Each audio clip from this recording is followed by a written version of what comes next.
aqui com o evangelista Paulo de Souza. Seu Paulo, como era a sua vida antes do sacrifício? Minha vida era muito sofrida, eu vivia no mundo das drogas, assaltava,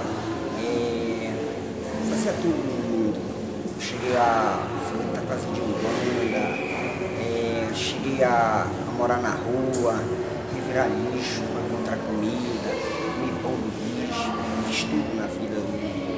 Você morava na rua, comia lixo, é isso mesmo? Isso. Cheguei a várias madrugadas tirar pão molhado e comer. E para usar droga você também roubava? Roubava, nunca vi nada que não roubava. Assaltei muito mesmo. Assaltei muito ladrão, muito perigoso. Já não existe mais. Muito baixo. Entendi.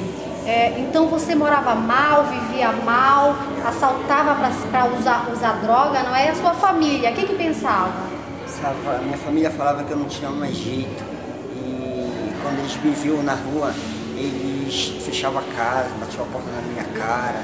Ninguém confiava em você? Não confiava em mim, eu não podia entrar em casa. Se você entrava, o pessoal ficava me vigiando. Eu cheguei a levar muita chuva de casa.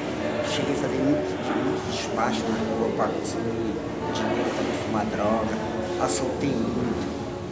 Entendi. E como ficou a sua vida após o sacrifício? A vida depois do sacrifício que foi mudando. Fiz um voto com Deus, se ele me libertasse da sangue mundial, da casa dele, da casa de Deus. E o sacrifício, minha vida mudou. Sua vida mudou? Mudou. Hoje em dia, acho que o salto mundial, hoje tenho paz, hoje sinto confiança, tenho paz, tenho onde morar. Mora bem? Moro bem. Come bem? Visto não bem. Precisa mais juntar lixo? Não, senhora. Hoje Deus restaurou a sua vida? Hoje Deus restaurou a minha vida. É isso mesmo. E me diga, você já está vivendo a fé da Fogueira Santa para derrubar a muralha? Já, estou na fé, sim. Vai subir com o melhor? Com o melhor, e com certeza essa já venceu. Já venceu? Já venceu. É isso mesmo, gente. Assim como o evangelista Paulo, nós temos certeza que muitas pessoas darão mais testemunho mais pela frente. E nós vamos estar aqui para acompanhar.